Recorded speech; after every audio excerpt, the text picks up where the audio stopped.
이야기를 사랑하는 여러분, 안녕하세요. 따뜻한 이야기 코너에 오신 것을 환영합니다.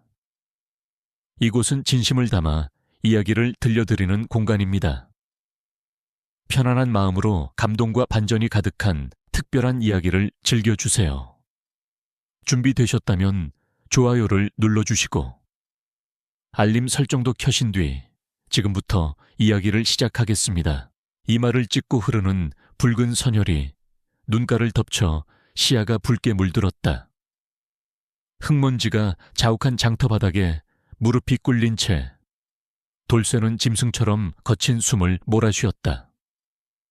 사방에서 쏟아지는 매질과 욕설은 고막을 찢을 듯 울려 퍼졌고 살을 파고드는 오랏줄의 고통조차 무뎌질 만큼 공포가 엄습했다. 이것은 악몽이 아니었다. 뼈가 시리도록 차가운 현실, 그 자체였다.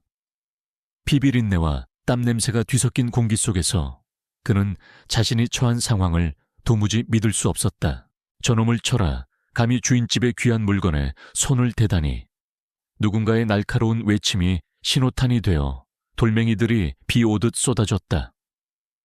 평소에는 이웃이라 부르며 웃던 얼굴들이 지금은 악귀처럼 일그러져 있었다.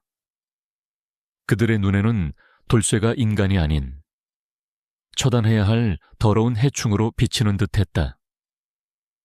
돌쇠는 본능적으로 고개를 숙이며 웅크렸지만 사방에서 쏟아지는 명분 없는 증오를 피할 곳은 어디에도 없었다. 그저 웅크린 등 위로 타박상이 늘어갈 뿐이었다. 그때였다. 흙바람을 뚫고 검은 그림자 하나가 번개처럼 튀어나왔다. 사람들은 비명을 지르며 뒤로 물러섰다. 그것은 산짐승도 미친 개도 아니었다. 집채만한 듯 덩치를 자랑하는 검은 돼지, 흑돈이었다. 녀석은 겁에 질려 도망치기는커녕 포박당한 돌쇠의 앞을 가로막고 섰다. 굵은 다리가 땅을 단단히 지탱했고 온몸의 털이 빳빳하게 곤두서 있었다. 녀석의 등장은 소란스럽던 장터를 일순간 정적에 빠뜨릴 만큼 압도적이었다. 흑돈의 입에서는 평소의 온순한 소리가 아닌 맹수의 것과 같은 낮은 그르렁거림이 흘러나왔다. 날아오는 돌멩이가 녀석의 두꺼운 가죽을 때렸지만 흑돈은 꿈쩍도 하지 않았다. 오히려 붉게 충혈된 눈으로 돌을 던진 자를 노려보며 앞발로 땅을 거칠게 긁어댔다. 마치 제 주인을 건드리는 자는 누구든 가만두지 않겠다는 서슬 퍼런 경고와도 같았다. 짐승의 눈빛이라고는 믿기지 않을 만큼 강렬한 살기가 서려 있었다. 돌쇠의 눈에서 뜨거운 눈물이 왈칵 쏟아졌다. 안 돼. 가어서 도망가란 말이다. 이 미련한 놈아, 찢어진 입술을 달싹이며 소리쳤지만 목소리는 쉬어터져 제대로 나오지 않았다. 멍청할 정도로 우직한 녀석이었다. 다른 짐승들처럼 채찍이 무서워 달아나야 마땅하거늘 어찌하여 제 목숨 귀한 줄 모르고 이 사지에 뛰어들었단 말인가. 돌쇠의 가슴이 미어지는 듯한 통증으로 조여왔다. 저것 봐라, 짐승놈이 사람을 공격하려 한다. 누군가 공포에 질려 소리치자 군중의 당혹감은 곧 더 큰 분노로 변했다. 몽둥이를 든 장정 몇이 용기를 내어 다가왔지만 흑돈이 콧김을 내뿜으며 거칠게 돌진하는 신용을 하자 혼비백산하여 나동그라졌다. 그 광경은 우스꽝스러우면서도 동시에 섬뜩한 기운을 자아냈다. 짐승에게조차 의리가 있다는 사실이 인간들을 부끄럽게 만든 탓이리라. 사람들은 더 악을 쓰며 달려들었다. 퍽둔탁한 소리와 함께 굵은 장작개비가 흑돈의 등허리를 강타했다. 녀석은 짧은 비명을 질렀지만 결코 물러서지 않았다. 오히려 돌쇠의 몸 쪽으로 엉덩이를 바짝 붙이며 인간 방패가 되기를 자처했다. 매질이 이어질 때마다 흑돈의 검은 가죽 위로 붉은 줄이 그어졌으나 녀석은 고통을 참아내듯 거친 숨만 몰아쉴 뿐이었다. 그 모습은 가히 눈물겨운 충심이었으나 성난 군중의 눈에는 그저 광기 어린 짐승의 발악으로 보일 뿐이었다. 돌쇠는 묶인 몸을 비틀어 지렁이처럼 꿈틀대며 흑돈의 위로 쓰러졌다. 때리지 마시오. 제발 저놈은 건드리지 마시오. 다 내가 한 짓이오. 자신의 등 위로 몽둥이가 쏟아지는 것이 차라리 마음 편했다. 내 뼈가 부러지고 살이 터지는 것은 견딜 수 있었으나 자식처럼 키운 저 녀석이 나 때문에 피 흘리는 것만은 참아 볼 수 없었다.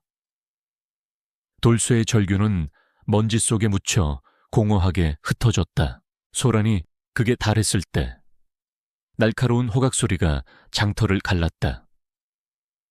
관아의 포졸들이 창을 겨누며 군중을 해치고 들어왔다. 그 뒤로 비단 옷을 입은 조판서대 카인이 의기양양한 표정으로 형함을 안내하고 있었다. 서슬 퍼런관의 위험 앞에 성난 군중들도 썰물처럼 뒤로 물러났다.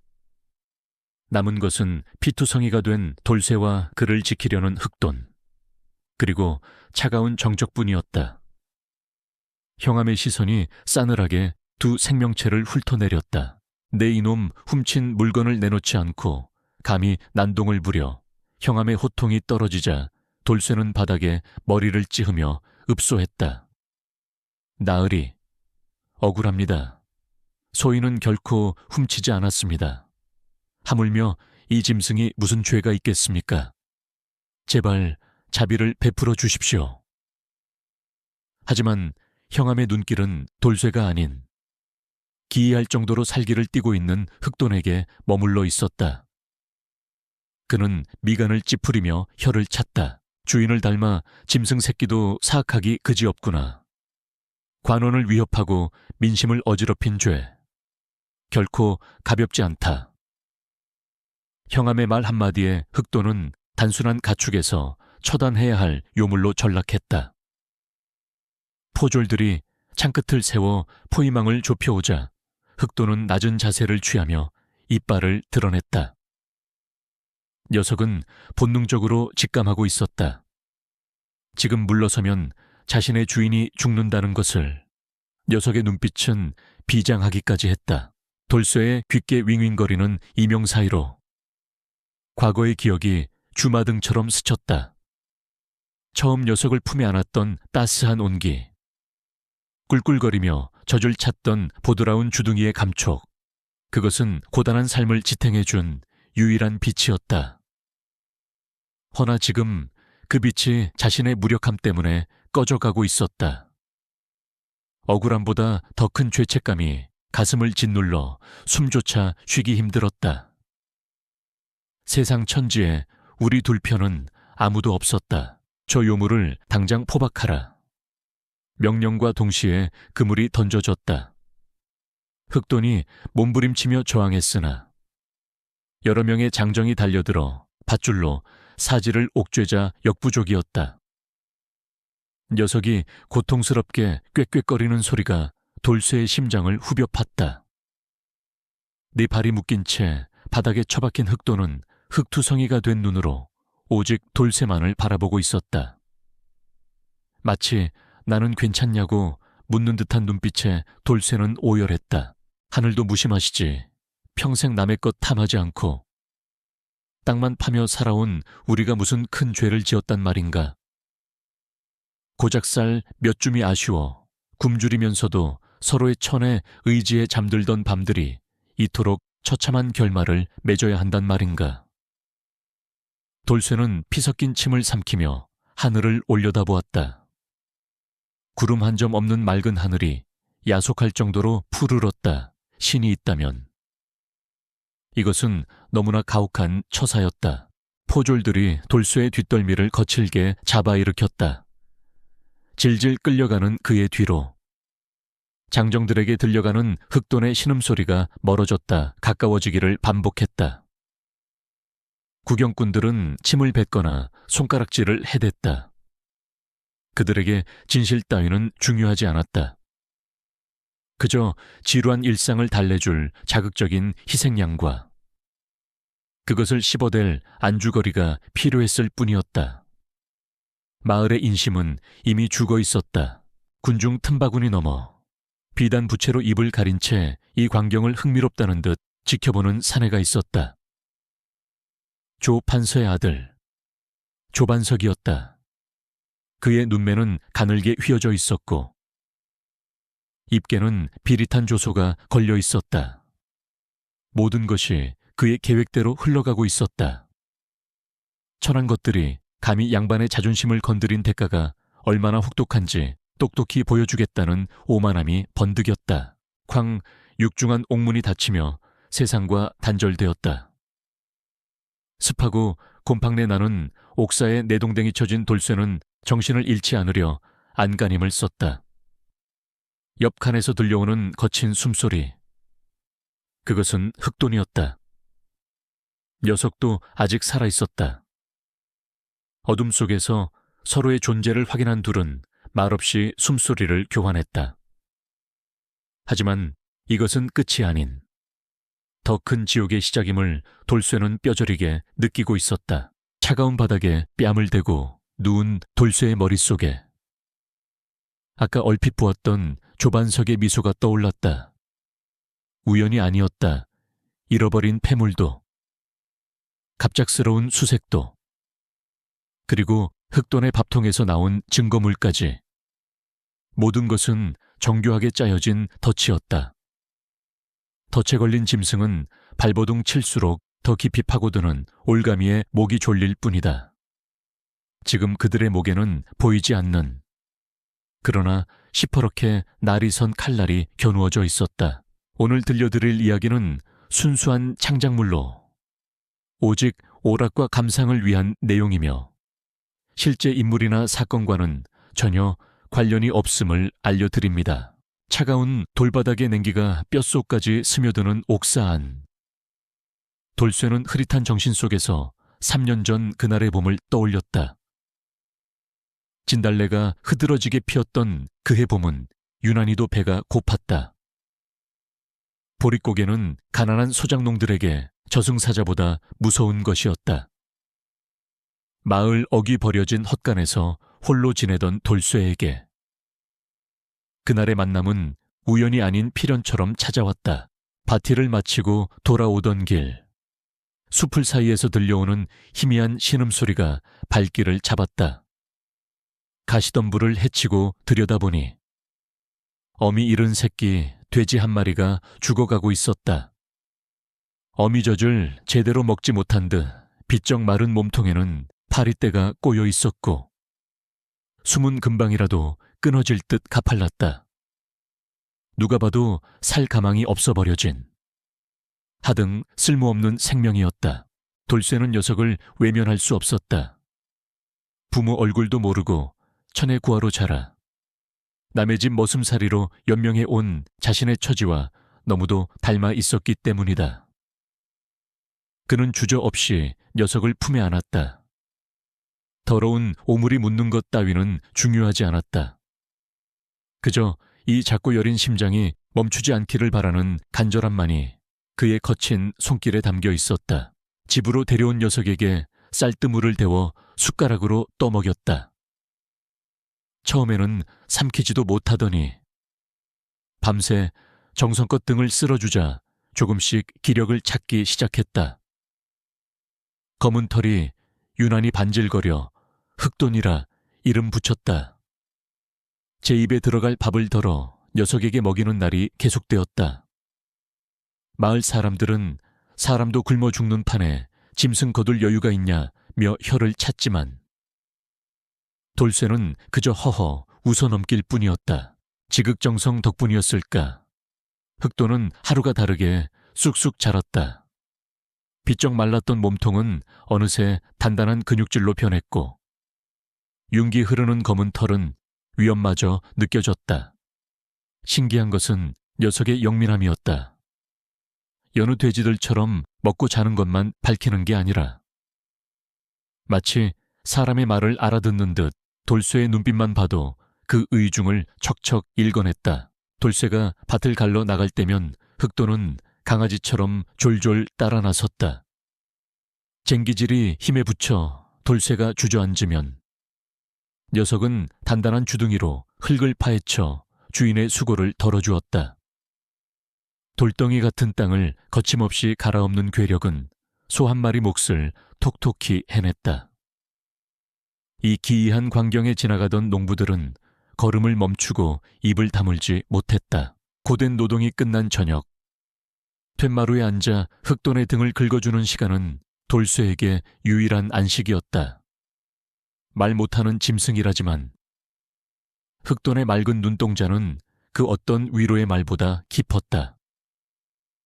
돌쇠가 신세 한탄을 늘어놓으면 녀석은 꿀꿀거리며 맞장구를 쳤고 슬픈 날에는 조용히 머리를 무릎에 기대왔다. 둘은 서로에게 세상 전부이자 유일한 가족이었다. 그러나 세상 인심은 묘했다.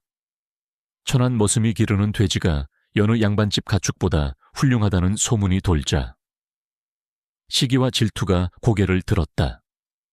개중에는 저놈이 돼지에게 씌어서 미쳤다거나 짐승에게 사람 밥을 먹이니 천벌을 받을 것이라며 악담을 퍼붓는 이들도 있었다. 가진 것 없는 자의 행복은 가진 자들에게는 눈의 가시와도 같았다. 어느 날 밤, 돌쇠가 모아둔 좁쌀 자루를 노리고 도둑이 들었다. 잠기 밝은 흑돈이 먼저 알아채고는 벼락같이 달려들어 도둑의 종아리를 물었다. 비명소리에 깬 돌쇠가 달려나갔을 때 도둑은 혼비백산하여 달아나고 있었다. 흑돈은 승리감에 도취되어 꼬리를 흔들었지만 돌쇠는 가슴이 철렁했다. 녀석의 용맹함이 오히려 화를 부를까 두려웠던 것이다. 흑돈아, 너무 똑똑하게 굴지 마라. 튀어나온 돌이 정을 맞는 법이다. 돌쇠는 흑돈의 목덜미를 쓰다듬으며 나직이 타일렀다. 하지만 흑돈은 이해할 수 없다는 듯 고개를 갸웃거릴 뿐이었다. 주인에게 해를 끼치는 자를 응징하는 것이 녀석에게는 당연한 이치였으나 인간 세상의 비틀린 법칙은 충직한 짐승이 이해하기엔 너무도 복잡하고 부조리했다. 돌쇠는 마을의 가장 밑바닥 인생이었다. 양반들의 멸시는 물론이요, 같은 평민들 사이에서도 고아 출신이라며 은근한 따돌림을 당했다. 마을 잔치가 열려도 그는 늘 구석자리에서 남은 음식을 얻어먹어야 했고 억울한 일이 생겨도 하소연할 곳이 없었다. 그런 그에게 흑돈은 유일하게 그를 우러러봐주는 존재이자 든든한 방패막이었다. 가을 추수가 끝나고 마을 공터에서 씨름판이 벌어졌던 날이었다. 힘께나 쓴다는 장정들이 모여 기량을 뽐냈지만 왜소한 체격의 돌쇠는 그저 구경꾼에 불과했다. 짓궂은 청년들이 돌쇠를 놀리며 밀쳤을 때 곁에 있던 흑돈이 낮은 울음소리를 내며 청년들 사이를 파고들었다. 그 위압감에 청년들은 슬금슬금 뒷걸음질 쳤다. 헤어허, 저놈은 형님이 되질하지 아주 든든하구먼. 누군가의 비아냥거림에 좌중이 폭소를 터뜨렸다.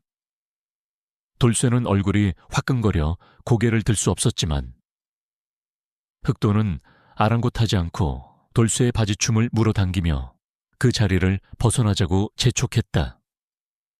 녀석은 본능적으로 알고 있었다. 이곳은 주인이 머물 곳이 아니며 이들의 웃음 뒤에 숨겨진 칼날을.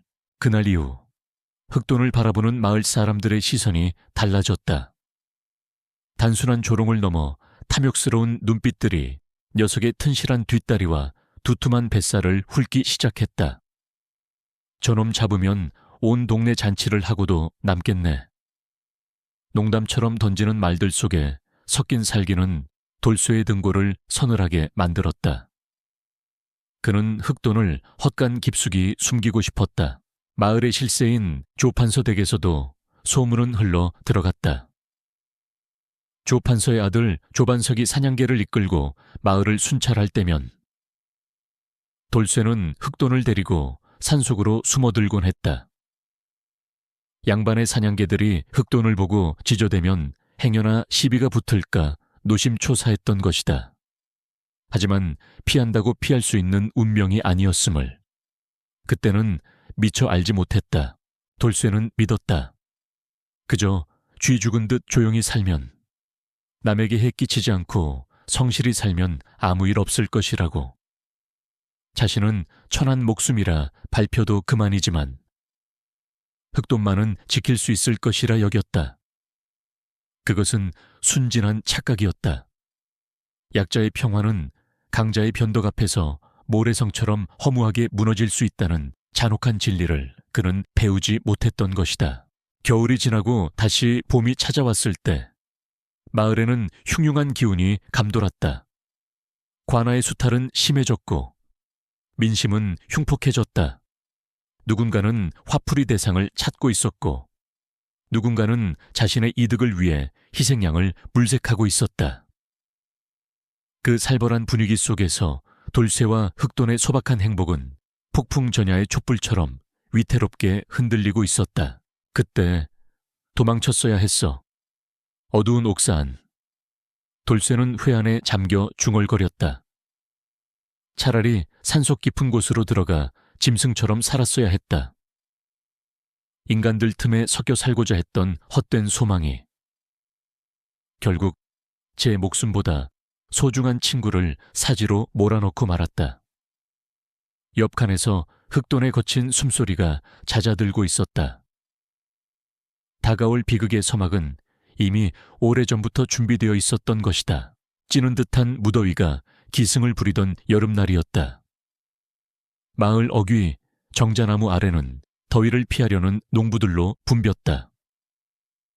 평화롭던 공기는 요란한 말발굽 소리와 함께 깨졌다. 화려한 비단 옷을 입고 윤기 흐르는 백마 위에 올라탄 사내, 바로 이 고을의 실세인 조판서의 외아들 조반석이었다. 그의 뒤로는 사냥개들과 하인들이 줄지어 따르고 있었다. 조반석의 표정은 잔뜩 구겨져 있었다. 아침부터 나선 사냥에서 산토끼 한 마리조차 잡지 못한 탓이었다. 성격이 불같고 자존심이 하늘을 찌르는 그에게 빈손 귀가는 용납할 수 없는 수치였다. 에이, 재수 없는 날이로고. 그가 채찍을 허공에 휘두르자 길을 막고 있던 농부들이 겁에 질려 홍해처럼 갈라졌다. 하필이면 그 시각 돌쇠는 길가밭에서 흑돈과 함께 김을 메고 있었다. 덩치 큰 흑돈이 밭고랑을 오가는 모습은 단번에 조반석의 눈길을 사로잡았다. 저게 돼지야. 소야. 흥미를 느낀 조반석이 말머리를 돌렸다. 사냥에 실패한 울분을 풀 장난감을 발견한 맹수의 눈빛이었다. 불길한 예감이 돌쇠의 등줄기를 타고 흘렀다. 내 놈이 그 소문난 돼지 형님인가 보구나. 조반석이 비릿한 조소를 날리며 말 위에서 내려다보았다. 돌쇠는 납작 엎드려 조아렸다. 예, 소인 돌쇠라 하옵니다. 도련님, 비천한 신분인 그가 할 수 있는 것은 최대한 몸을 낮추어 비위를 거스르지 않는 것뿐이었다. 하지만 조반석은 그 비굴함마저도 마음에 들지 않는다는 듯 혀를 찼다. 사냥도 공쳤는데 투견이나 한번 구경해 볼까. 조반석의 눈짓의 하인들이 사냥개들의 목줄을 풀었다. 훈련받은 사냥개 서너 마리가 으르렁거려 흑돈을 포위했다. 돌쇠는 사색이 되어 손을 저었다. 도련님, 안 됩니다. 이 녀석은 순한 짐승입니다. 하지만 조반석은 즐겁다는 듯 웃으며 부채질만 해댈 뿐이었다. 개들이 흑돈의 뒷다리를 물어뜯으려 달려들었다. 그러나 흑돈은 굼뜬 돼지가 아니었다. 녀석은 놀라운 순발력으로 몸을 비틀어 공격을 피하더니 두꺼운 목으로 사냥개 하나를 들이받아 날려버렸다. 깨갱하는 비명과 함께 사냥개들이 주춤했다. 바틸로 다져진 흑돈의 근육과 힘은 훈련된 사냥개조차 압도하고 있었다. 자신의 값비싼 사냥개들이 시골 돼지에게 당하자 조반석의 얼굴이 불그락푸르락해졌다. 자존심에 금이 간 그는 화살을 돌쇠에게 돌렸다. 내 이놈 짐승 단속을 어찌하는 개냐. 그가 들고 있던 채찍이 허공을 가르며 돌쇠의 어깨를 내리쳤다. 외마디 비명과 함께 돌쇠가 바닥으로 고꾸라졌다. 주인의 비명소리에 흑돈의 눈빛이 변했다. 녀석은 사냥개들을 무시하고 곧장 조반석을 향해 돌진했다. 하인들이 막아설 틈도 없었다. 으악! 흑돈의 거대한 머리가 조반석의 허벅지를 들이받았고 고고하던 양반집 도련님은 꼴사납게 진흙탕 속으로 나동그라졌다. 비단옷이 오물로 범벅이 되는 순간이었다. 정적, 숨막히는 정적이 흘렀다. 감히 천한 짐승이 양반의 몸에 손을, 아니 주둥이를 댄 것이다. 그것도 고을 사또조차 어려워하는 조판서의 아들을. 진을 범벅이 되어 일어난 조반석의 눈은 살기로 번들거렸다. 그는 허리춤에 차고 있던 단검을 뽑아들었다. 이 미친 축생을 당장 죽여버리겠다. 그 순간 돌쇠가 흑돈을 끌어안고 조반석의 발 아래 엎드렸다. 그리고는 주먹으로 흑돈의 머리를 내리치기 시작했다. 죽을 죄를 지었습니다. 이 미련한 놈이 미쳐서 그렇습니다. 퍽, 퍽. 제 손이 찢어지도록 흑돈을 때리는 돌쇠의 눈에서 굵은 눈물이 뚝뚝 떨어졌다. 그래야만 했다. 그래야 흑돈이 산다. 흑돈은 주인의 매질에 당황하여 꿀꿀거렸지만 반항하지 않고 가만히 맞고만 있었다. 돌쇠는 이마가 깨지도록 땅에 머리를 찧었다. 도련님, 부디 노여움을 푸십시오. 제 목숨을 거두어 가시고 이 말 못하는 짐승만은 살려주십시오. 비굴함의 극치였으나 그것은 돌쇠가 할 수 있는 유일하고도 처절한 저항이었다. 조반석은 부들부들 떨었다.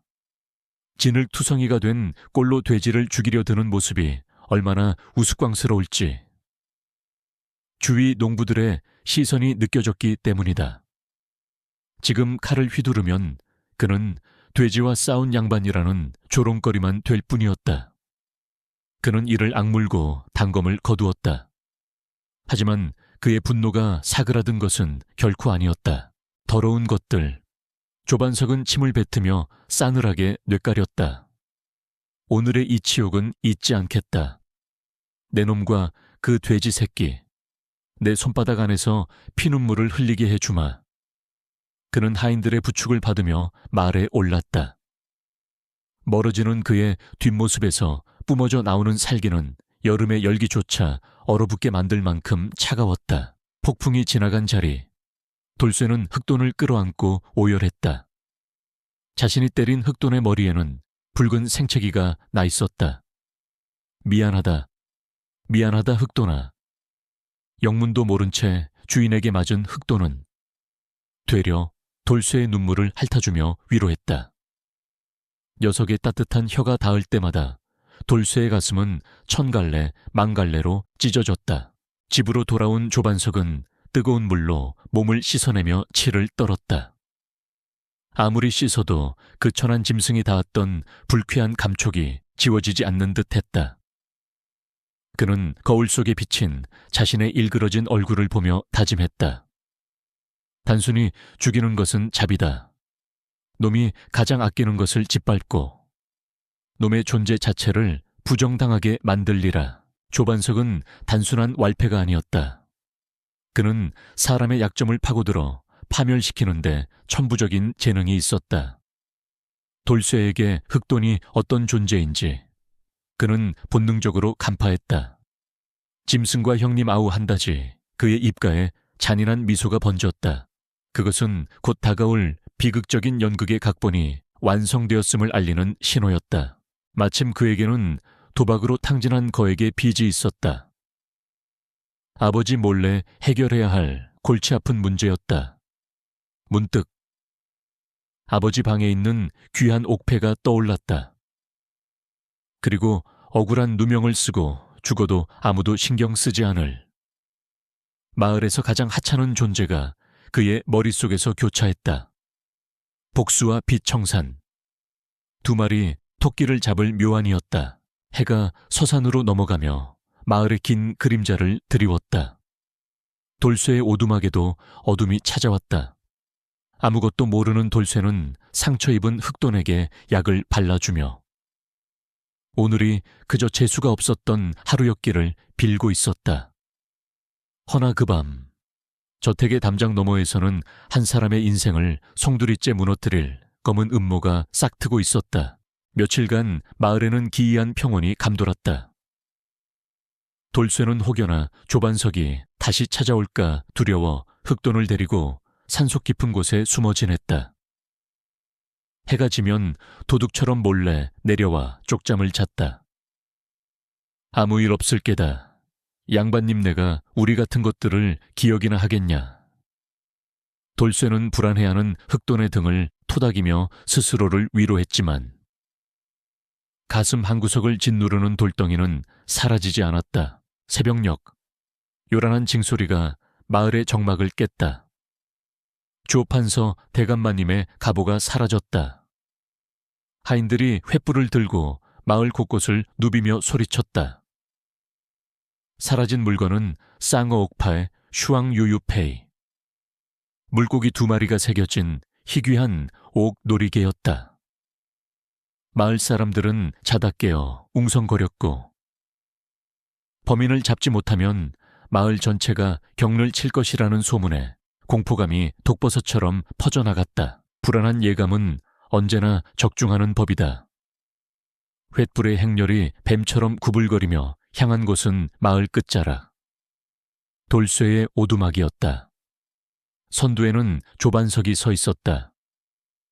그의 눈은 며칠 전의 굴욕을 갚아주겠다는 도끼로 번들거렸다. 이 천한 놈의 집구석부터 뒤져라. 쥐새끼가 숨을 곳은 이런 더러운 구멍뿐이다. 쾅 낡은 살인문이 박살나며 하인들이 들이닥쳤다.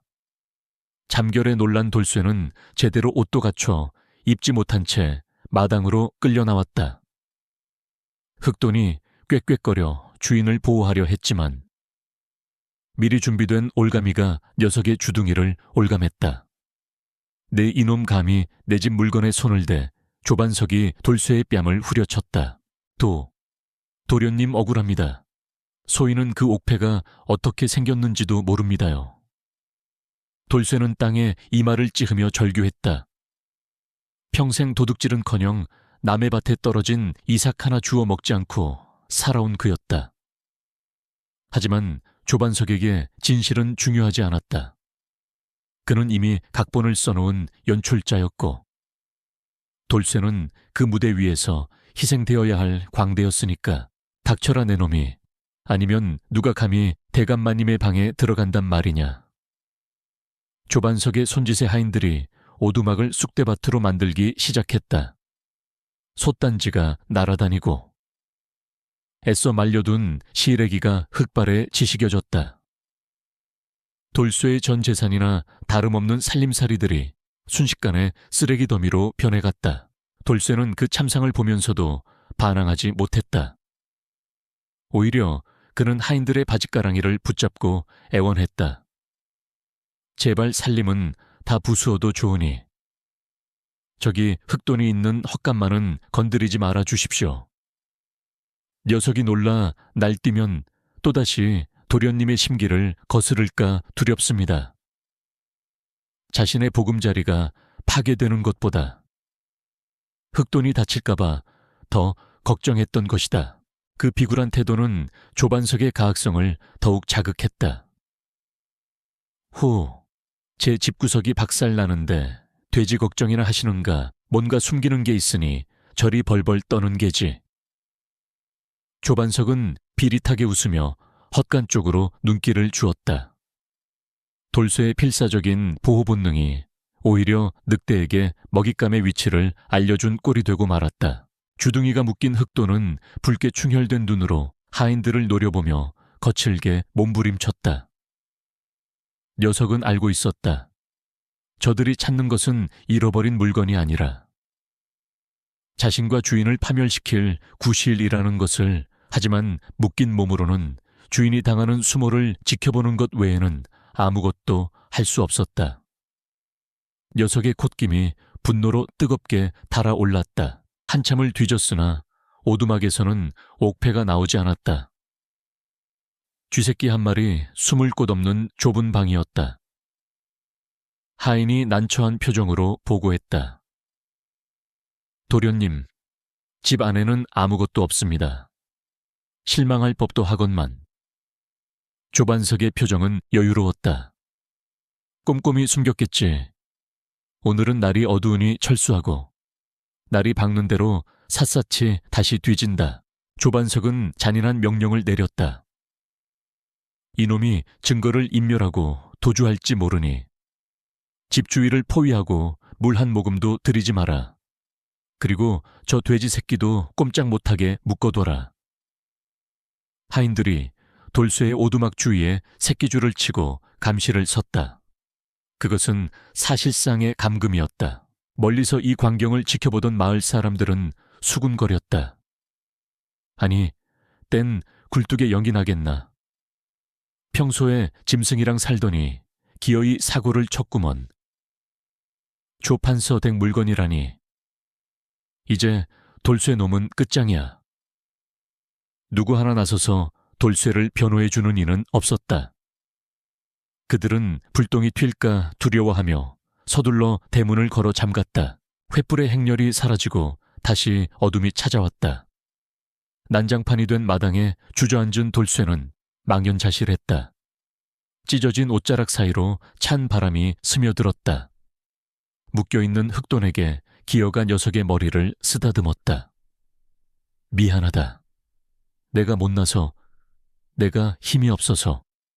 흑돈은 묶인 주둥이로 돌쇠의 손을 비비며 위로했다. 돌쇠는 평생을 굽히고 살았다. 억울해도 참고, 맞아도 빌었다. 그것이 세상을 사는 지혜라고 믿었다. 하지만 그 인내는 오늘 밤 그를 지켜주기는커녕 더 깊은 수렁으로 밀어 넣었다. 자신의 희생과 양보가 저들에게는 당연한 권리이자 조롱거리일 뿐이라는 사실을 그는 뼈저리게 깨닫고 있었다. 사실 조반석이 빈손으로 돌아간 것은 실수가 아니었다. 그는 공포를 심어주고 싶었던 것이다. 서서히 목을 조여오는 올가미처럼. 돌쇠가 밤새 공포에 떨며 말라 죽기를 바랐다. 그리고 결정적인 순간에 가장 잔인한 방법으로 숨통을 끊어놓을 계획이었다. 옥패는 아직 돌쇠의 집에 없었다. 내일 아침 누군가의 손에 의해 발견될 예정이었다.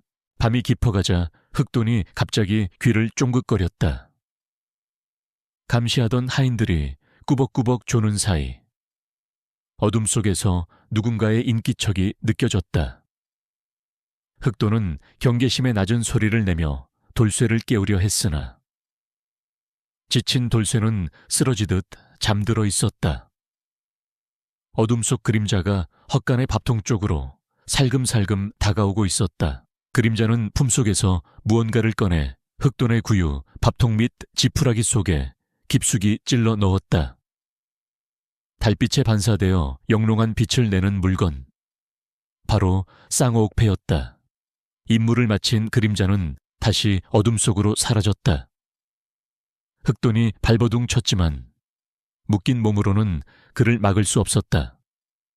녀석의 눈에 절망 어린 분노가 서렸다. 아무것도 모르는 돌쇠는 흑돈의 곁에서 새우잠을 잤다. 내일이면 오해가 풀릴 것이라 믿는 그의 순박한 꿈속과는 달리 현실의 새벽은 차가운 이슬과 함께 파멸을 싣고 오고 있었다. 날이 밝으면 시작될 두 번째 수색. 그것은 돌쇠와 흑돈의 운명을 영원히 갈라놓을 사형 선고가 될 것이었다. 동이 트자마자 정막을 깨는 고함 소리가 들려왔다. 자, 샅샅이 뒤져라 먼지 한 톨도 놓치지 마라. 조반석은 어젯밤보다 더 기고만장한 태도로 나타났다. 잠에서 덜 깬 돌쇠는 부스스한 눈을 비비며 일어났지만 그를 기다리는 것은 서슬퍼런 포졸들과 몽둥이를 든 하인들이었다. 마당은 순식간에 아수라장이 되었다. 하인들은 약속이나 한 듯 흑돈이 묶여있는 헛간 쪽으로 몰려갔다. 돌쇠가 막으려 했으나 포졸들의 창끝이 그의 가슴을 겨누었다. 비켜라 죄인은 그 주둥이를 닥치고 있으라. 억지로 무릎 꿇린 돌쇠는 불안한 눈빛으로 헛간을 바라보았다. 흑돈은 밤새 한숨도 못 잔 듯 붉어진 눈으로 하인들을 노려보고 있었다. 찾았습니다. 여기 있습니다. 흑돈의 구유를 뒤집던 하인 하나가 환호성을 지르며 무언가를 치켜들었다. 아침 햇살을 받아 영롱하게 빛나는 물건. 틀림없는 쌍어 옥패였다. 그 순간 돌쇠의 심장이 쿵 하고 내려앉았다. 그럴 리가 없습니다. 어찌 그게 돼지 밥통에 조반석이 옥패를 받아들고는 비릿한 미소를 지었다. 하하, 쥐새끼가 제법 머리를 굴렸구나. 가장 더러운 돼지 밥통에 숨기면 모를 줄 알았더냐. 그는 옥패를 돌쇠의 얼굴 앞에 흔들어 보이며 조롱했다. 보아라, 증거가 이리도 명백한데 아직도 오리발을 내밀 테냐. 돌쇠는 말문이 막혔다. 자신이 훔치지 않았다는 사실은 하늘이 알고 땅이 알지만 눈앞에 놓인 증거는 그를 범인이라 지목하고 있었다. 이것은 모함이다. 누군가 몰래 가져다 놓은 것이 분명했다. 하지만 천한 머슴의 말을 믿어줄 리 만무한 세상이었다. 억울함에 가슴이 터질 것만 같았다. 이 놈을 매우 쳐라. 감히 주인집 물건을 탐하고 거짓말까지 한 죄. 뼈에 사무치게 해주마. 명령이 떨어지자 무자비한 매질이 시작되었다. 퍽 몽둥이가 돌쇠의 등과 허벅지를 강타했다. 돌쇠는 비명을 지르며 바닥을 뒹굴었지만 매질은 멈추지 않았다. 꽥꽥 주인이 피를 토하며 쓰러지자 흑돈이 미친 듯이 발광하기 시작했다. 굵은 목에 메인 새끼줄이 팽팽하게 당겨졌다. 녀석의 입에서 거품이 일고 눈은 뒤집힐 듯 희번덕거렸다. 그것은 단순한 짐승의 울음이 아니라 가족을 지키려는 필사적인 절규였다. 뚝 흑돈의 괴력에 못 이겨 낡은 헛간 기둥이 흔들리더니 기어이 묶어놓은 줄이 끊어졌다. 자유가 된 흑돈은 주저없이 돌쇠를 때리던 하인들에게 돌진했다. 거대한 덩치가 들이닥치자 하인들은 볼링핀처럼 나동그라졌다. 으아, 저 돼지 새끼 잡아. 비명소리가 마당을 가득 채웠다. 흑돈은 쓰러진 하인의 팔을 물어뜯고 몽둥이를 든 자의 배를 머리로 들이받았다. 평소의 온순함은 온데간데 없었다. 오직 주인을 해치는 적들을 쓸어버리겠다는 살기만이 가득했다. 조반석마저 기겁하여 뒷걸음질 쳤다.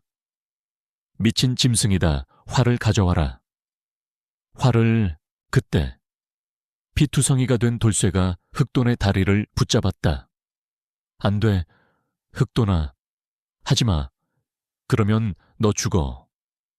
돌쇠는 흐릿해지는 의식 속에서도 흑돈을 말렸다. 관원에게 대항하면 즉결 처형이다. 제발 도망치라고. 나 같은 건 버리고 살라고.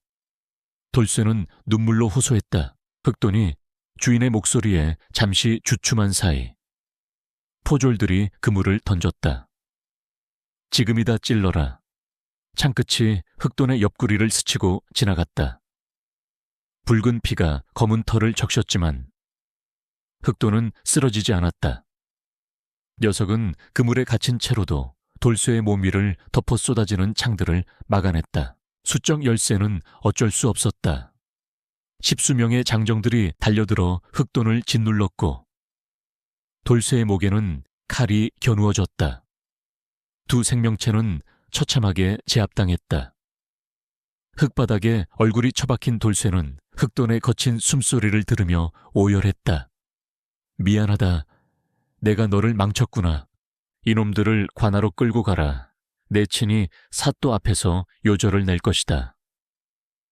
조반석은 옥패를 챙겨 넣으며 씩씩거렸다. 그의 얼굴에는 안도감과 함께 잔혹한 승리감이 교차했다. 이제 돌쇠는 도둑으로, 흑돈은 식인 맹수로 낙인 찍혀 처형될 운명이었다. 돌쇠는 포승줄에 묶여 질질 끌려갔다. 깨진 이마에서 흐르는 피가 시야를 가렸다. 흑돈은 네 발이 묶여 장정들에 의해 들려갔다. 녀석의 무게가 워낙 무거워 장정들이 끙끙댔지만 흑돈은 신음소리 한 번 내지 않고 오직 돌쇠 쪽으로 고개를 돌리고 있었다. 마을 어귀부터 장터까지 구경꾼들이 구름처럼 몰려들었다.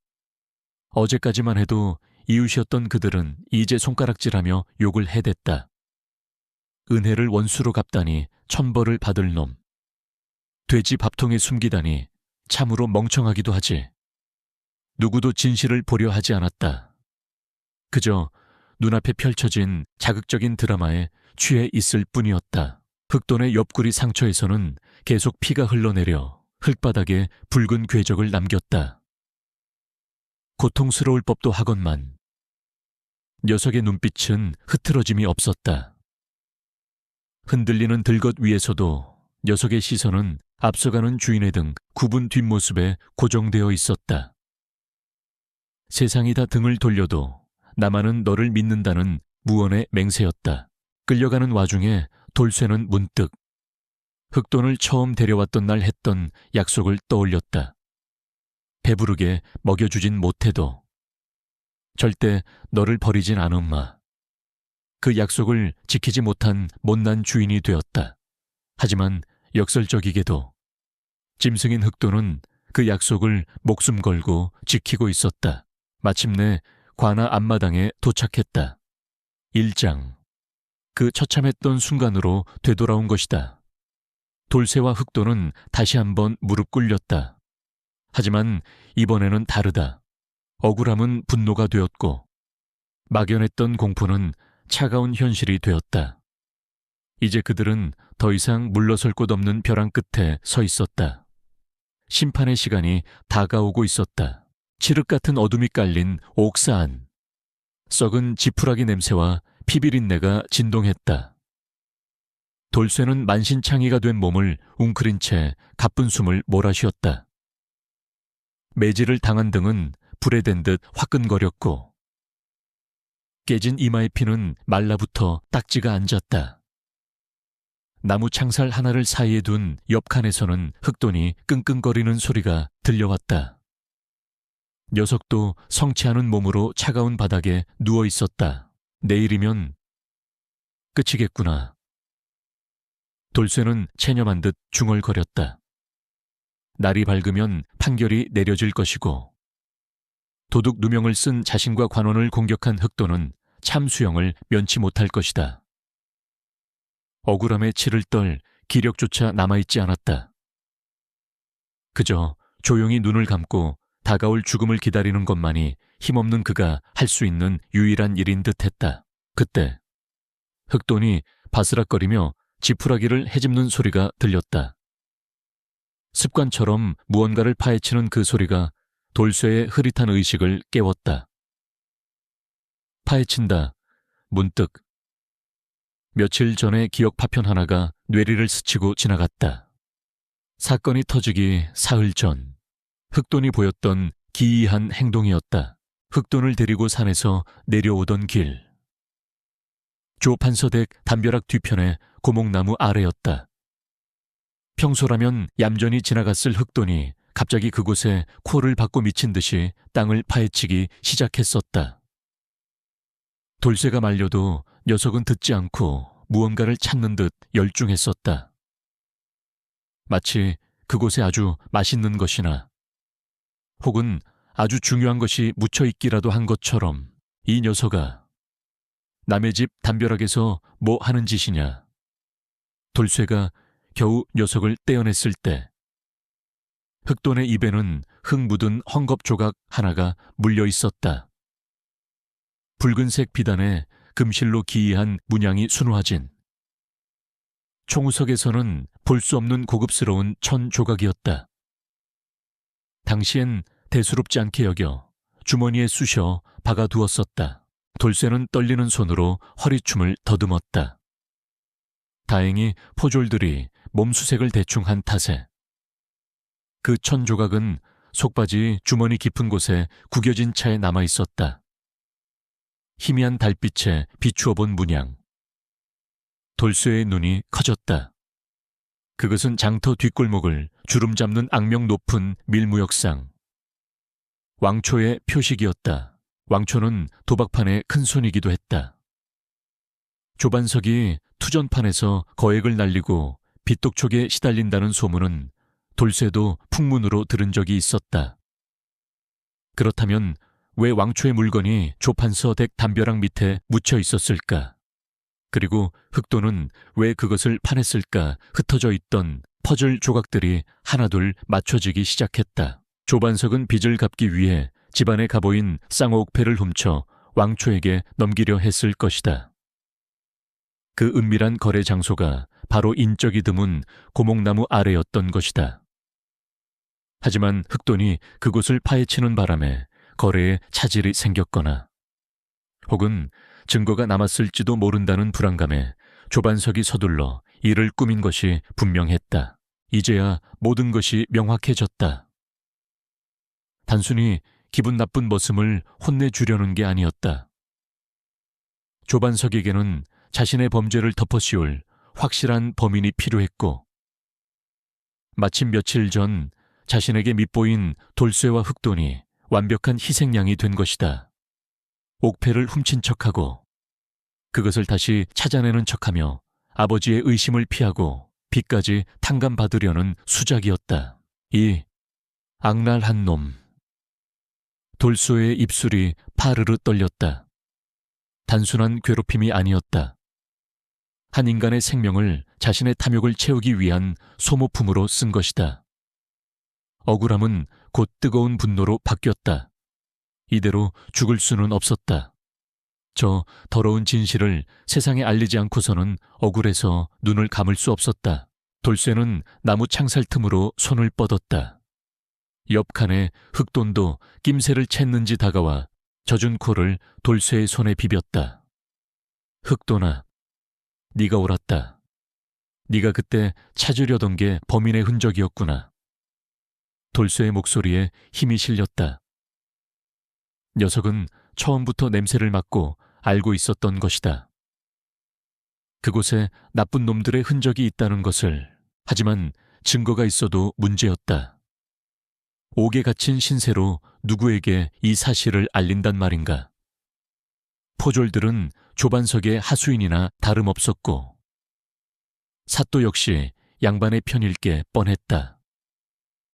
이 작은 천조각 하나로 판세를 뒤집기에는 그들의 권력이 너무도 거대했다. 돌쇠는 머리를 감싸 쥐었다. 그때 마을의 서당 훈장인 청암 선생이 떠올랐다.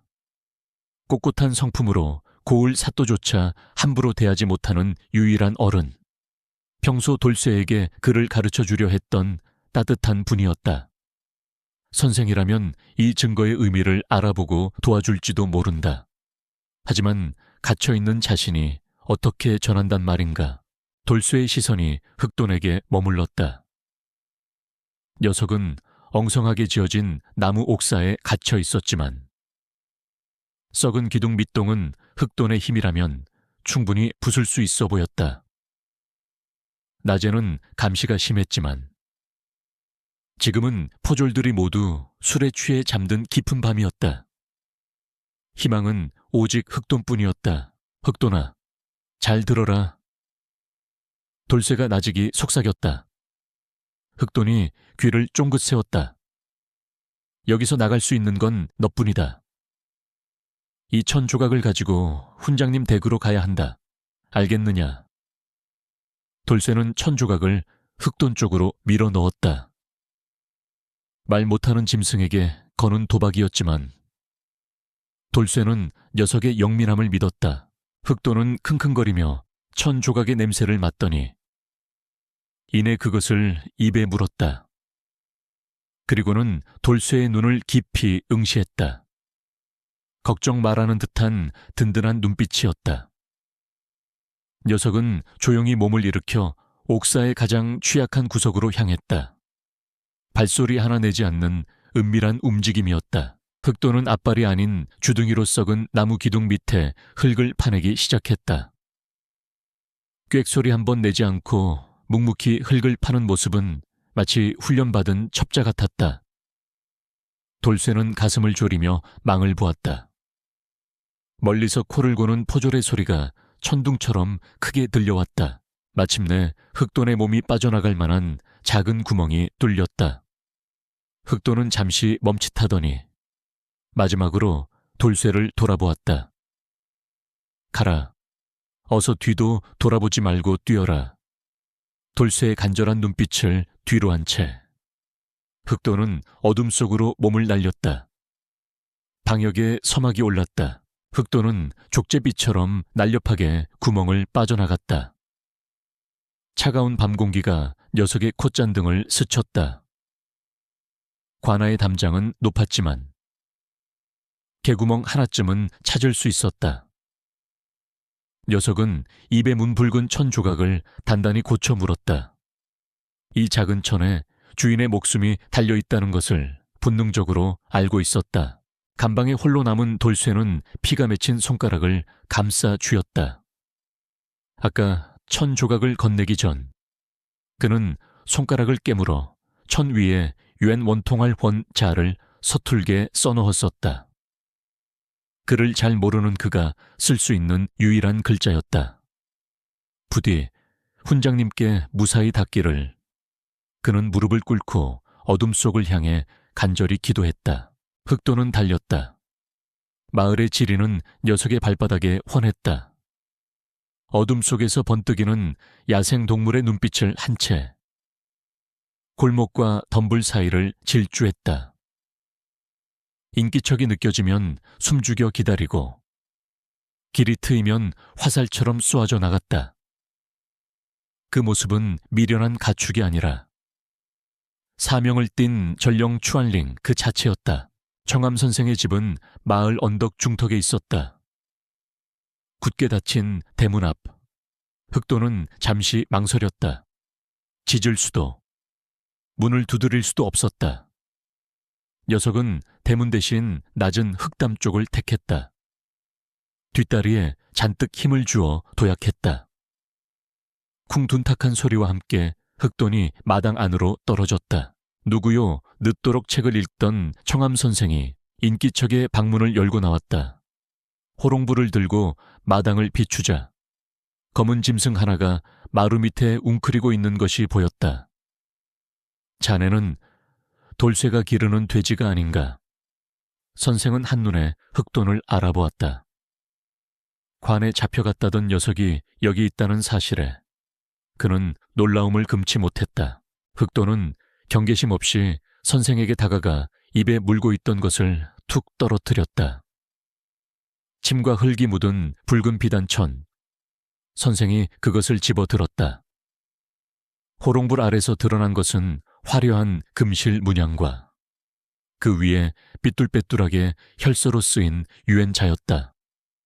선생의 눈빛이 매섭게 변했다. 이것은 왕초놈의 표식이 아닌가. 고을의 사정을 꿰뚫고 있는 선생이 모를 리 없었다. 밀무역상의 물건에 쓰인 돌쇠의 혈서, 그리고 타로까지 감행하며 이것을 전하러 온 짐승의 충심. 선생은 단박에 사건의 이면을 짐작했다. 그렇군. 돌쇠놈이 함정에 빠진 개로구나. 같은 시각 관아는 발칵 뒤집혔다. 순찰을 돌던 포조리텅 빈 흙돈의 우리를 발견한 것이다. 비상이다. 돼지 새끼가 탈옥했다. 징소리가 요란하게 울려 퍼졌다. 술에 취해 자던 포졸들이 허둥지둥 무기를 챙겨 들고 뛰어나왔다. 놈이 멀리 갔을 리 없다. 마을을 샅샅이 뒤져라. 횃불의 행렬이 관아를 빠져나가 마을로 향했다. 조반석도 소식을 듣고 달려왔다. 그의 얼굴이 사색이 되었다. 단순히 도망친 것이 아니라면, 혹여라도 그 짐승이 무언가 증거라도 물고 나간 것이라면 불안감이 엄습했다. 임무를 마친 흑도는 선생의 집을 빠져나왔다. 녀석은 알았다. 추격대가 자신을 쫓아오고 있음을. 녀석은 일부러 요란한 소리를 내며 큰 길로 뛰쳐나갔다. 선생의 집으로 향하는 시선을 돌리기 위한 유인책이었다. 저기 있다. 저놈 잡아라. 포졸들이 흑돈을 발견하고 고함을 질렀다. 쫓고 쫓기는 추격전이 벌어졌다.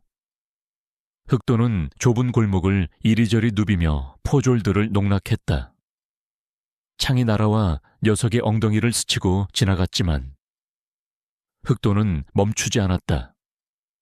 오히려 포졸들이 서로 엉켜 넘어지게 유도하며 마을을 크게 한 바퀴 돌았다. 소란통에 잠에서 깬 마을 사람들이 하나둘 문을 열고 내다보았다. 그들의 눈에 비친 광경은 기이했다.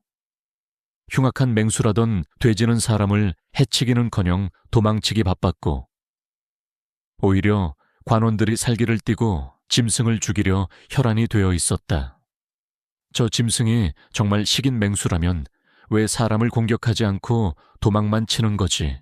사람들 사이에서 의구심이 싹 텄다. 게다가 아까 보니 훈장님 댁 쪽에서 내려오던데, 주인이 억울해서 짐승이 대신 탄원이라도 하러 간 게 아닐까. 말 못하는 짐승의 필사적인 모습은 사람들의 다친 마음을 조금씩 두드리고 있었다. 흑돈의 거친 숨소리가 마을 사람들의 가슴을 울렸다. 흑돈이 시선을 끄는 사이 청암 선생은 관복을 갖춰 입고 증거물을 품에 넣었다. 그는 하인을 시켜 고을의 유지들과 원로들을 긴급히 소집했다. 내 오늘 이 썩어빠진 고을의 기강을 바로잡으리라. 선생의 결연한 표정은 서리발처럼 차가웠다. 밤바람에 그의 도포자락이 휘날렸다. 하지만 짐승의 체력에도 한계가 있었다. 옆구리에 상처가 터져 피가 낭자했고 숨은 턱 끝까지 차올랐다. 막다른 골목, 포졸들이 포위망을 좁혀왔다. 이제 독 안에 든 쥐다. 아니, 돼지 새끼지. 포졸 하나가 낄낄거리며 활 시위를 당겼다. 간방 안의 돌쇠는 심장이 터질 것만 같았다. 보이지 않아도 알 수 있었다. 흑돈이 지금 위험하다. 안 돼. 제발 사람한다오. 돌쇠는 쇠창살을 붙잡고 절규했다. 그의 손톱이 빠져 피가 흘러도 고통조차 느끼지 못했다. 활시위가 놓아지려는 찰나. 누군가 돌멩이를 던져 포졸의 팔을 맞췄다. 아이쿠, 화살이 엉뚱한 곳으로 날아갔다. 어둠 속에 숨은 마을 청년들이었다. 그들도 무의식 중에 흑돈을 돕고 있었던 것이다. 그 짧은 틈을 타 흑돈은 담벼락을 들이받아 무너뜨리고 다시 어둠 속으로 사라졌다. 날이 밝아오고 있었다. 흑돈을 놓친 포졸들은 분통을 터뜨리며 철수했다. 하지만 이것은 패배가 아니었다. 밤새 벌어진 소동으로 민심은 동요했고 청암 선생의 손에는 결정적인 증거가 쥐어졌다. 그리고 상처 입은 영웅, 흑돈은 어딘가에 숨어 최후의 일격을 준비하고 있었다. 심판의 날이 밝았다. 해가 중천에 떴다. 관아 마당은 재판을 구경하러 온 사람들로 인산인해를 이루었다. 돌쇠는 포승줄에 묶인 채 형틀 앞에 무릎 꿇려 있었다. 하룻밤 사이 그는 10년은 늙어 보였다. 상석에는 형암이 근엄한 표정으로 앉아 있었고 그 옆에는 조반석이 거만한 자세로 부채질을 하고 있었다. 죄인 돌쇠는 들어라. 주인집의 귀한 옥패를 훔치고 그것이 발각되자 기르던 짐승을 사주하여 관원을 살상하려 했다. 그 죄가 무거워 참수형의 처함이 마땅하다. 형암의 판결문이 낭독되자 장내는 술렁거렸다. 돌쇠는 고개를 떨군 채 아무 말도 하지 못했다. 이미 삶을 포기한 사람의 눈빛이었다. 사또, 무엇을 망설이십니까? 당장 저놈의 목을 치고 도망친 돼지놈도 잡아들여 가죽을 벗겨야 합니다. 조반석이 목소리를 높였다. 그의 눈은 빨리 이 지겨운 연극을 끝내고 싶다는 조바심으로 가득 차 있었다.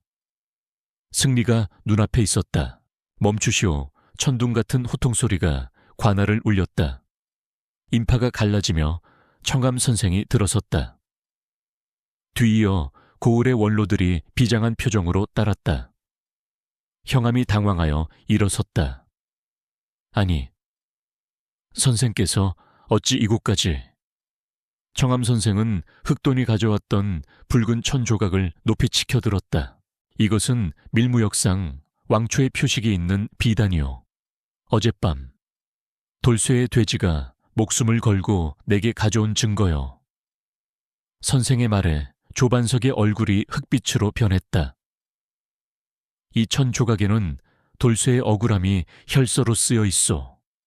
사또는 어찌하여 사건의 전말을 제대로 살피지 않고 서둘러 판결하려 하시오. 조반석이 벌떡 일어나 소리쳤다. 그깟 천 쪼가리가 무슨 증거란 말이오. 저놈이 어디서 주워다가 헛소문을 퍼뜨리는 게 분명하오. 그는 필사적으로 항변했다. 아직은 결정적인 물증이 없었다. 천 조각만으로는 그와 왕초의 관계를 입증할 수 없었다. 형암 역시 난처한 기색을 보였다. 선생의 말씀은 일리가 있으나 이것만으로는 조 도령이 범인이라 단정할 수 없소이다. 형암의 말에 조반석은 회심의 미소를 지었다. 그렇습니다. 무고죄로 저 늙은이까지 옥에 가둬야 합니다. 분위기가 다시 조반석 쪽으로 기울어지려는 찰나였다. 와장창 관아의 대문이 부서질 듯 열리며 포졸들이 비명을 지르며 나뒹굴었다. 흙먼지 속에서 거대한 그림자가 나타났다. 흑돈이었다. 온몸이 창과 화살에 찔려 피투성이가 된 녀석이 비틀거리면서도 당당하게 공당 한복판으로 걸어 들어왔다. 사람들은 숨을 죽였다. 그것은 짐승의 모습이 아니었다. 지옥에서 돌아온 귀신. 아니, 주인을 지키기 위해 강림한 수호신 같았다. 흑돈의 입에는 흙이 잔뜩 묻은 기름 먹인 가죽 주머니가 물려 있었다. 녀석은 조반석을 쏘아보며 거친 숨을 내뱉었다. 흑돈은 돌쇠의 앞이 아닌 형암의 책상 앞에 멈춰 섰다. 그리고 입에 물고 있던 주머니를 툭 하고 뱉어냈다. 녀석은 힘이 다했는지 비틀거리며 무릎을 꿇었지만 눈빛만은 형형하게 빛났다. 형암이 떨리는 손으로 주머니를 열었다. 주머니 속에서 나온 것은 두루마리 문서였다. 형암이 문서를 펼치자 조반석의 다리가 풀려 주저앉았다. 그것은 조반석이 왕초에게 빌린 거액의 차용 증서였고 담보로 쌍옥패를 걸겠다는 내용이 조반석의 수결 서명과 함께 명시되어 있었다. 빼도 박도 못할 확실한 증거였다. 이럴 수가. 형암의 입에서 탄식이 흘러나왔다. 청암 선생이 준엄하게 꾸짖었다. 보시오, 조반석이 도박빚을 갚으려 갑오를 훔치고 죄 없는 머슴에게 뒤집어 씌운 것이 명백하지 않소. 군중들 사이에서 분노의 함성이 터져나왔다. 저놈을 죽여라, 돌쇠를 풀어줘라. 돌쇠는 자신의 누명이 벗겨지는 것보다 눈앞에 쓰러져 있는 흑돈이 더 걱정되었다. 흑돈아, 그가 울부짖으며 몸부림치자 포승줄을 잡고 있던 포졸들도 슬그머니 줄을 놓아주었다. 돌쇠는 기어서 흑돈에게 다가갔다. 궁지에 몰린 조반석의 눈에 광기가 서렸다. 이대로 잡히면 끝장이다. 그는 허리춤에서 단검을 뽑아 들었다. 다 죽여버리겠어. 이따위 돼지 새끼 때문에 내가 무너질 것 같으냐. 그는 이성을 잃고 흑돈을 향해 달려들었다. 증거를 가져온 원흉을 직접 처단하겠다는 발악이었다. 돌쇠가 위험하다. 흑돈은 본능적으로 몸을 일으켰다. 피를 너무 많이 흘려 서 있을 힘조차 없었지만 주인을 향한 칼날을 보고만 있을 수는 없었다. 녀석은 마지막 힘을 짜내어 조반석을 향해 도약했다. 푹 끔찍한 소리가 들렸다. 조반석의 단검이 흑돈의 목덜미 깊숙이 박혔다. 하지만 동시에 흑돈의 거대한 몸집이 조반석을 덮쳤다. 그 조반석은 비명을 지르며 뒤로 넘어졌고 흑돈은 그 위를 짓누르며 쓰러졌다. 순식간에 벌어진 일이었다. 조반석은 흑돈의 무게에 눌려 기절했고 단검이 박힌 흑돈의 목에서는 붉은 피가 분수처럼 솟구쳤다. 돌쇠의 절규가 관아를 찢어놓았다. 안 돼, 흑돈아 눈 좀 떠봐 제발. 경함의 명령으로 포졸들이 달려들어 조반석을 결박했다. 죄인은 잡혔고 진실은 밝혀졌다. 하지만 승리의 대가는 너무나 참혹했다. 돌쇠의 품에 안긴 흑돈의 눈동자가 서서히 초점을 잃어가고 있었다. 관아 마당은 눈물바다가 되었다. 이거 내놔 내가 누군지 알아. 우리 아버지가 가만히 있지 않을 거야. 포졸들에게 끌려가는 조반석의 발악은 처량하기까지 했다. 조금 전까지 그가 뿜어내던 오만함은 온데간데 없었다. 형함은 싸늘하게 고개를 돌렸다. 내 압이라도 영모의 준하는 밀란을 부추기고 관아를 기망한 죄를 덮을 순 없을 것이다. 조반석은 개처럼 질질 끌려 나갔다. 소란이 가라앉자 관에는 무거운 침묵이 내려앉았다. 모든 시선이 마당 한가운데로 쏠렸다. 피투성이가 되어 쓰러진 흑돈과 그를 끌어안고 오열하는 돌쇠, 승리의 환호성조차 사치스럽게 느껴지는 비극적인 광경이었다. 피가 멈추지 않아. 누가 의원 좀 불러주시오. 제발. 돌쇠는 옷자락을 찢어 흑돈의 목 상처를 틀어막았다. 하지만 붉은 선혈은 손가락 사이로 꿀럭꿀럭 솟구쳐 나왔다. 돌쇠의 손과 얼굴은 온통 흑돈의 피로 범벅이 되었다. 흑돈에 거칠던 숨소리가 점차 잦아들고 있었다. 녀석은 고통스러운 와중에도 돌쇠를 안심시키려는 듯 피 묻은 주둥이로 돌쇠의 팔을 힘없이 핥았다. 녀석의 천이 식어가는 것이 느껴졌다. 그것은 돌쇠의 심장을 도려내는 듯한 고통이었다. 마을 사람들은 죄책감에 고개를 들지 못했다. 괴물이라 손가락질하고 돌을 던졌던 그 짐승이 실은 인간보다 더 인간다운 의리를 지닌 존재였음을 뒤늦게 깨달은 것이다. 누군가 훌쩍이기 시작하자 여기저기서 통곡 소리가 터져 나왔다. 미안하다. 우리가 잘못했다. 청암 선생이 급히 의원을 대동하고 다가왔다. 의원이 흑돈의 상처를 살피고 맥을 짚었으나 이내 안타까운 표정으로 고개를 저었다. 이미 늦었습니다. 급소를 찔린 데다 출혈이 너무 심합니다. 그 말은 돌쇠에게 사형 선고나 다름없었다. 거짓말 마시오. 이 녀석이 얼마나 튼튼한 놈인데 고작 칼 한 번 맞았다고 죽을 놈이 아니오. 돌쇠는 의원의 멱살을 잡을 듯 울부짖었다. 하지만 흑돈이 낮은 신음소리를 내며 돌쇠를 불렀다. 가지 말라고. 마지막 순간까지 내 곁에 있어 달라고 말하는 듯했다. 돌쇠는 흑돈의 눈을 들여다보았다. 맑고 깊은 그 눈동자 속에 3년 전 처음 만났던 봄날의 풍경이 비치는 듯했다. 배고팠지만 행복했던 시절, 함께 밭을 갈고 흙투성이가 되어 뒹굴던 기억들. 녀석은 그 모든 순간을 기억하고 있을까? 흑돈은 마지막 힘을 다해 꼬리를 아주 미세하게 살랑거렸다. 울지 마라 주인아. 나는 괜찮다. 녀석은 죽음 앞에서도 오직 주인 걱정뿐이었다. 그 지독한 바보 같음이 돌쇠를 더욱 미치게 만들었다. 왜 나 같은 놈 때문에 고맙다. 그리고 미안하다. 다음 생에는 부디 양반집 귀한 자식으로 태어나거라. 나 같은 천한 놈 만나 고생하지 말고. 돌쇠의 눈물이 흑돈의 콧등 위로 뚝뚝 떨어졌다.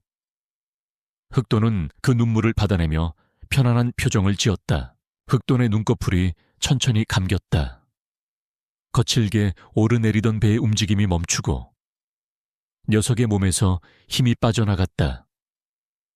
거대한 몸집이 돌쇠의 품 안으로 묵직하게 내려앉았다. 세상에서 가장 든든했던 방패가 영원한 잠에 빠져들었다.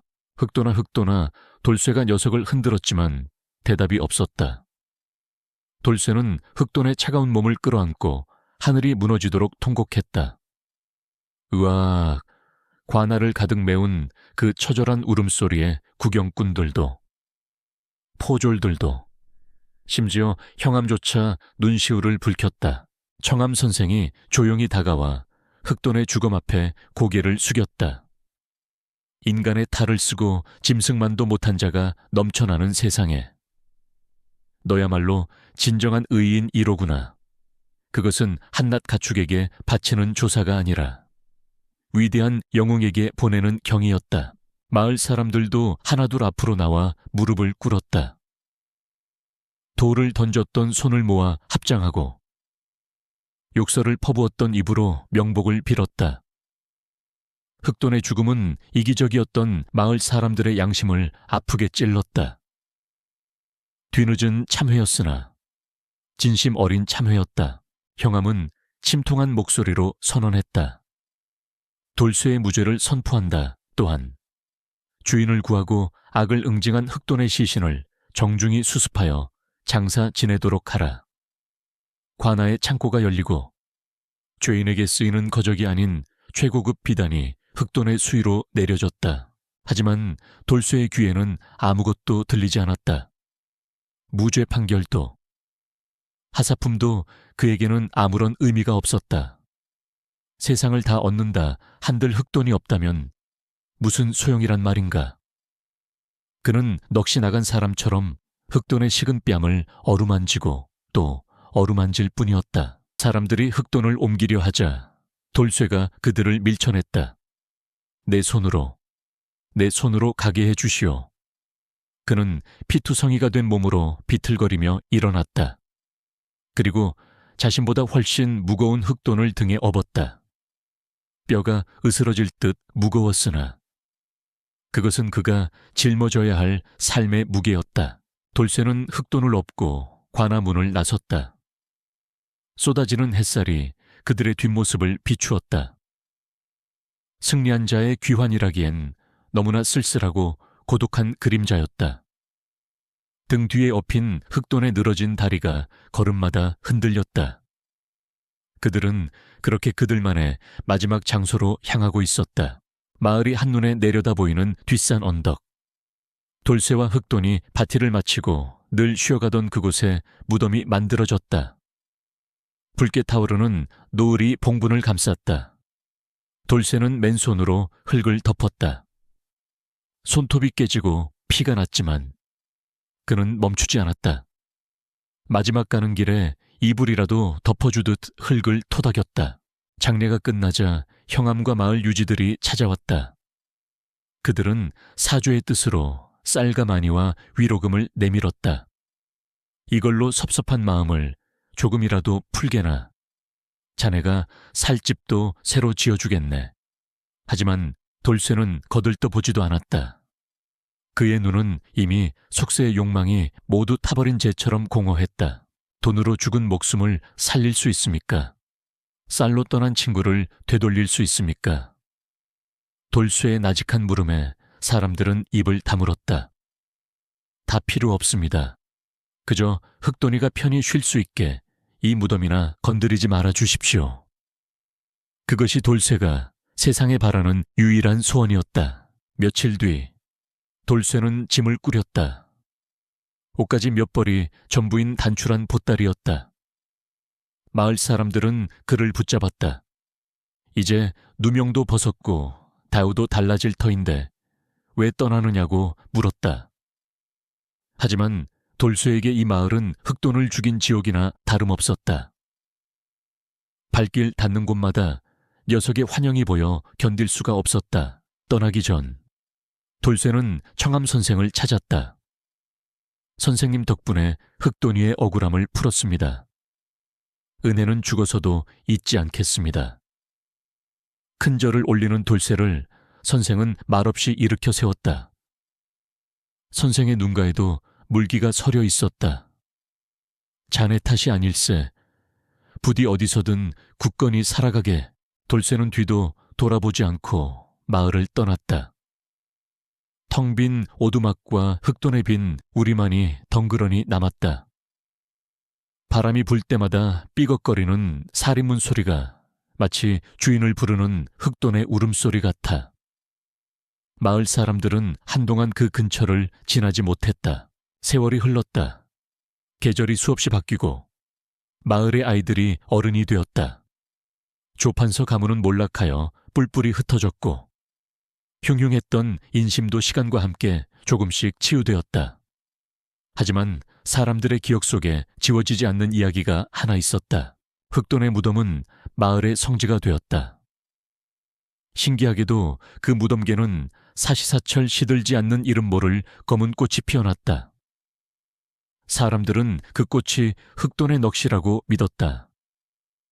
농부들은 흉년이 들거나 힘든 일이 생기면 그곳을 찾아가 막걸리 한 잔을 올리며 위로를 얻었다. 훗날 마을 사람들은 십시일반 돈을 모아 무덤 옆에 작은 사당을 지었다.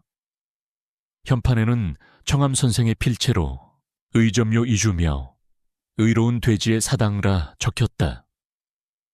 미물이라 천대받던 돼지가 인간보다 더 높은 의로움으로 추앙받게 된 것이다. 어른들은 아이들에게 흑돈의 이야기를 들려주며 가르쳤다. 겉모습만 보고 판단하지 마라. 비단옷 입은 짐승이 있고 털 가죽을 쓴 의인이 있는 법이다. 흑돈의 이야기는 단순한 옛날 이야기가 아니라 마을을 지탱하는 도덕적 지침이 되었다. 떠나간 돌쇠의 소식은 아무도 듣지 못했다. 누군가는 깊은 산속에서 승려가 되었다고 하고 누군가는 먼 바다로 나갔다고 했다. 하지만 모두가 믿는 한 가지는 있었다. 그가 어디에 있든 마음속에는 항상 흑돈을 품고 살아가고 있을 것이라는 사실이었다. 어느 늦가을 저녁, 허름한 삿갓을 쓴 노인 하나가 마을을 찾았다. 그는 아무 말 없이 곧장 뒷산으로 향했다. 노인은 흑돈의 무덤 앞에 앉아 한참 동안 무덤을 쓰다듬었다. 그의 거친 손길에는 짙은 그리움이 묻어났다. 오랜만이구나. 많이 기다렸지. 노인의 목소리는 쇠가 긁히듯 탁했지만 따뜻했다. 그는 품에서 낡은 방울 하나를 꺼내 무덤 위에 올려두었다. 흑돈이 어릴 적 가지고 놀던 장난감이었다.